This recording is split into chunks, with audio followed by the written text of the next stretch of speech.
Every life tells a story. Join Frank Julian as he shares his one chapter at a time from Story of a Soul 2, releasing every Wednesday. The Story of a Soul 2 by Frank Julian with Sean O'Neill, narrated by Frank Julian. Chapter 13, Life in the Spirit, Prayer Meetings, Teaching, and Fellowship.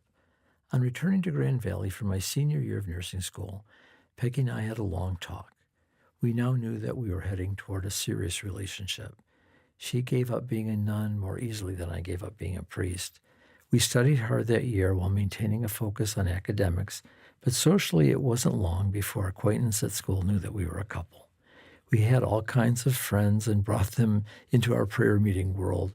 We joined the Christian Nurses Fellowship and encouraged our classmates into the Christian faith. Peggy threw me a surprise birthday party, and all of our friends came. She gave me my first journal at that time, and I've been journaling for over 40 years since then. I would look at the volume of journals piling up, and after several years I began to think, someday they'll write my story. Recently, as I was in a deep study of the Psalms, God told me, drawing from Psalm 89, verse 1, that my story would be told to the generations. Revelations 12:11 says that we overcome the accuser by the blood of the Lamb and the word of our testimony. So that is why I'm writing this biography, in fact. As my memories flash back to that surprise birthday party, I recall that my roommate Mike was telling people who were there that if any two people were meant to be for each other, it's Peggy and Frank. Mike seemed to like announcing that same line to anyone and everyone.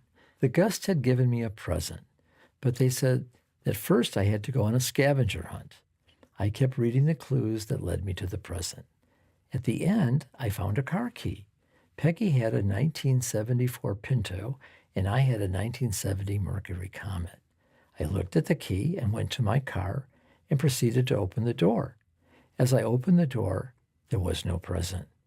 Everybody started screaming. They sent me to Peggy's car with the same key. I opened the door, finding the present.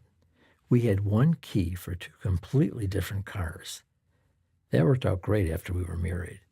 I ended up finishing my nursing program and passing my state board exams. But something very strange happened again. I can't see the Holy Spirit, but I surely can see when he moves. Before I returned home for the summer, I was told about this guy named Mike who had returned home from California. He was part of the West Catholic Prayer Group. I just knew that I had to meet him before I returned to Detroit. I had an encounter that would change my life. Supernatural answers to prayer were happening all around me. In retrospect, I was being primed by the Lord. When I had come home for spring break, that previous March, my car broke down just outside of Grand Rapids near Lake Odessa. I said, Lord, you said that you'd help me in time of need. Help! Immediately, this guy pulled over and offered to help.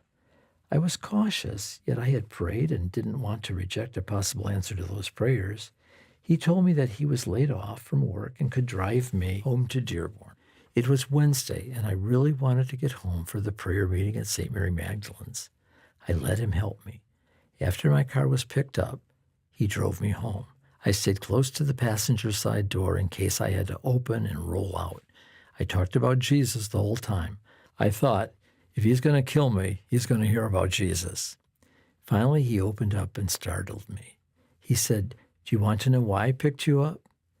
I silently shook my head to answer no. He said that he was recuperating from open heart surgery and that during the surgery he had died on the table. He told me that he had an out-of-body experience and saw Jesus. He told him that he was to return to his earthly life in order to help people.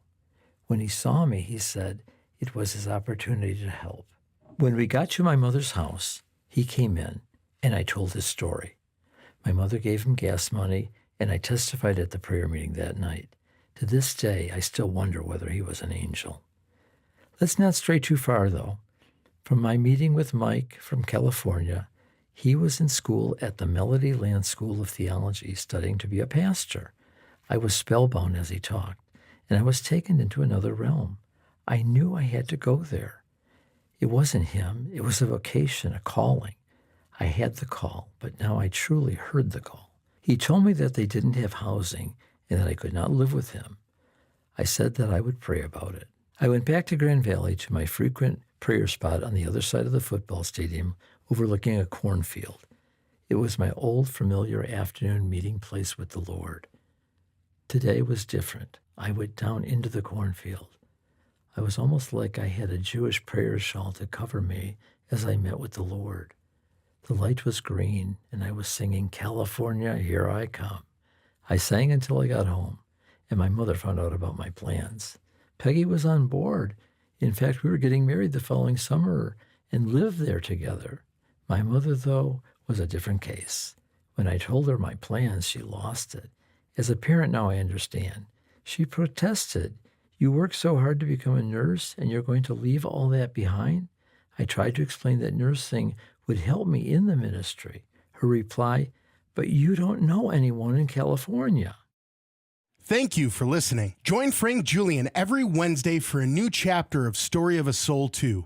Make sure you like, share, and subscribe so you don't miss the next chapter.